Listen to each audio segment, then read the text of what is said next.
Assalamualaikum warahmatullahi wabarakatuh. Alhamdulillah, alhamdulillahilladzi anzala ala abdihil kitaba wa lam yaj'al lahu 'iwaja. Asyhadu an la ilaha illallah wa asyhadu anna Muhammadar Rasulullah. Allahumma shalli wa sallim ala abdika wa rasulika Muhammadin wa ala alihi wa sahbihi wa man tabi'ahum bi ihsanin ila yaumiddin. Para pemirsa yang saya hormati, pada kesempatan kali ini kita bersyukur kepada Allah Subhanahu wa Ta'ala dalam suasana di saat kita dan bahkan seluruh penduduk dunia berada di dalam ujian musibah dikarenakan pandemi COVID-19 ini. Kita diberikan kekuatan oleh Allah Subhanahu wa Ta'ala, diberikan kesehatan sehingga dapat melaksanakan ibadah puasa. Tentu kita juga berdoa semoga keluarga kita, sahabat, kolega, jiran, tetangga diberikan kesehatan, diberikan kemudahan di dalam menjalankan aktivitas kehidupan. Seraya saya mengajak kepada para pemirsa semuanya, muslimin, muslimat, rekan-rekan remaja, adik-adikku semuanya, untuk memantapkan kesabaran, untuk menguatkan ketabahan.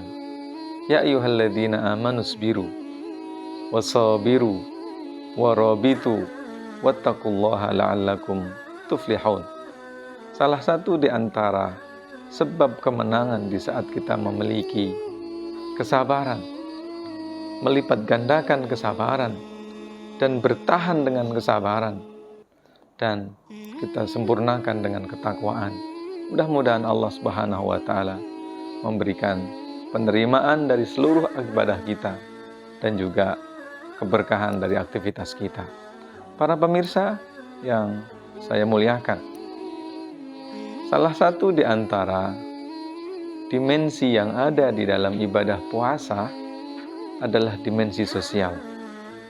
Artinya ibadah puasa bukan hanya sekedar sebagai salah satu di antara rukun Islam yang memiliki nilai dan unsur ibadah, tetapi juga memiliki dimensi sosial.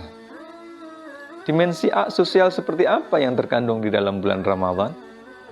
Salah satunya adalah silaturahim. Para pemirsa, kita akui atau tidak bahwa sesungguhnya di antara ibadah yang diwajibkan oleh Allah secara kolosal yang dilakukan oleh seluruh umat Islam di seluruh dunia adalah ibadah puasa.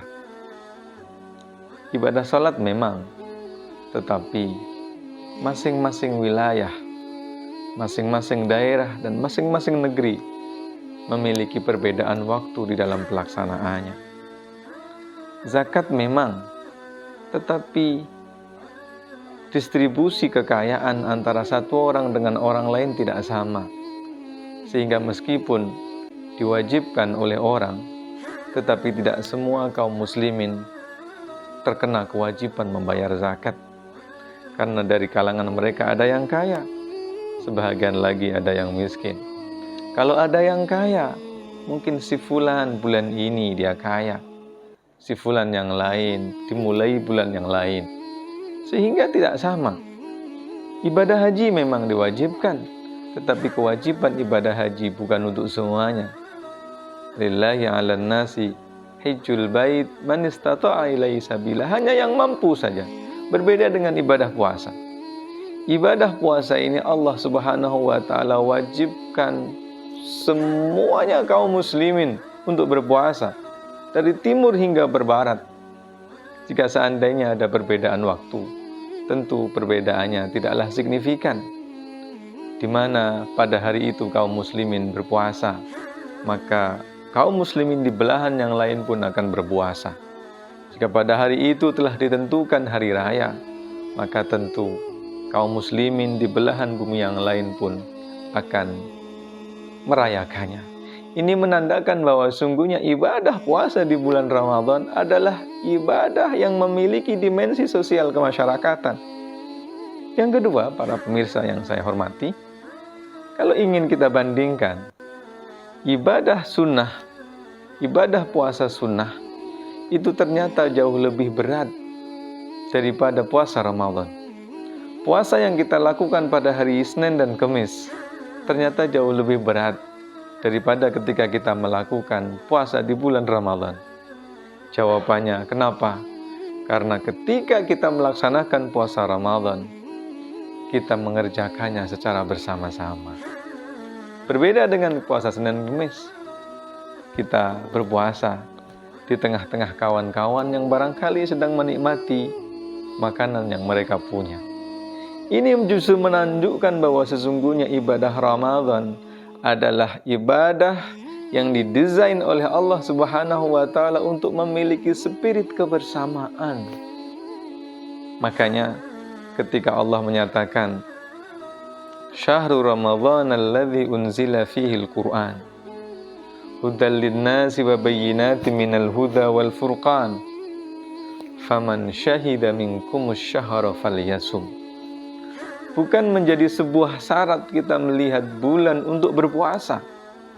Kalau seandainya pihak otoritas telah menentukan hari ini berpuasa berdasarkan penilaian, penglihatan salah satu di antara penduduk negeri, maka semua orang berpuasa. Ini menunjukkan lagi-lagi bahwa ibadah puasa adalah ibadah yang memiliki dimensi sosial masyarakat yang sangat tinggi. Belum lagi di dalam bulan Ramadan ada syariat untuk melaksanakan ibadah tarawih, untuk menghidupkan waktu malam.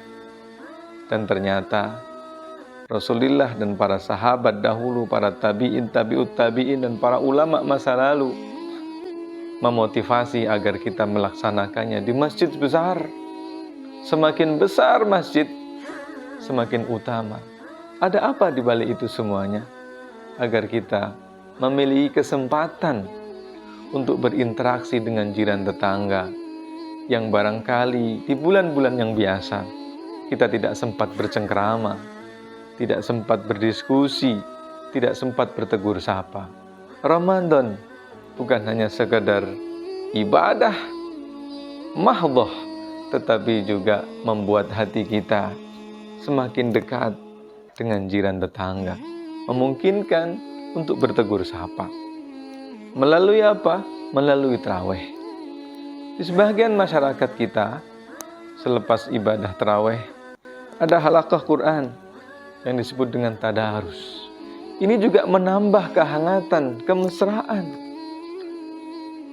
keharmonisan masyarakat muslim. Al-mu'minuna wal mu'minati ba'duhum awliya'u ba'd. Ya'muruna bil ma'ruf wa yanhauna 'anil munkar wa yuqimus shalah wa yu'tuna zakah. Ini menandakan bahwa bangunan masyarakat yang dikehendaki oleh Allah adalah bangunan masyarakat yang memiliki solidaritas, keharmonian, memiliki kegotong royongan. Di dalam hal apa? Di dalam amal ma'ruf nahi mungkar. Masyarakat yang selalu menghadirkan nilai-nilai positif dan masyarakat yang mengkondisikan agar lingkungannya terbebas daripada kemungkaran. Mereka pun juga kemudian sholat secara bersama-sama. Sholat yang dilakukan secara bersama-sama memiliki keutamaan 27 lipat dari dilakukan sendiri. Agama ini adalah agama sosial. Begitu juga dengan puasa. Begitu juga dengan zakat wa yu'tuna zakah. Ini menunjukkan bahwa ibadah puasa adalah ibadah yang memiliki nilai sosial yang sangat tinggi. Satu lagi, para pemirsa yang dikasihi, bulan Ramadan adalah bulan di mana seseorang memiliki kelembutan hati untuk berderma, untuk berinfak, untuk berdonasi, untuk berbagi. Dan pada saat itu terbentuklah komunikasi sosial yang kaya dapat memuliakan si miskin dengan belas asih kasih sayangnya, sementara yang miskin dapat memuliakan golongan kaya dengan apa? Dengan apresiasi karena dirinya masih dianggap sebagai manusia di tengah masyarakat. Maka Ramadan, betul kata para ulama, Ramadan bukan hanya sekedar syahrus siyam, bukan hanya sekedar syahrul Quran, bukan sekedar syahrul ghufran, tetapi bulan Ramadan adalah syahru silaturrahmi, adalah syahru silaturrahim, bulan di mana setiap kita menyambung sesuatu yang terputus, bulan di mana mengeratkan sesuatu yang telah tersambung, bulan di mana masyarakat membentuk sebuah keharmonisan yang sangat luar biasa. Rasulullah menyebut silman qata'ak, sambunglah silaturahim yang terputus. Silman qata'ak, ya. Wa'fu amman zalamak, berilah kemaafan kepada orang yang pernah menzalimi kalian. Ramadan waktunya untuk itu. Dan yang ketiga adalah wa'ti man haramak, berilah kepada saudara-saudaramu yang pelit, yang tidak pernah berbagi kepadamu. Ramadan adalah momentum yang terbaik agar silaturahim ini bisa dibangun. Mudah-mudahan bermanfaat. Aqulu qauli hadza wa astaghfirullah li wa lakum. Nun wal qalami wa ma yasturun. Assalamualaikum warahmatullahi wabarakatuh.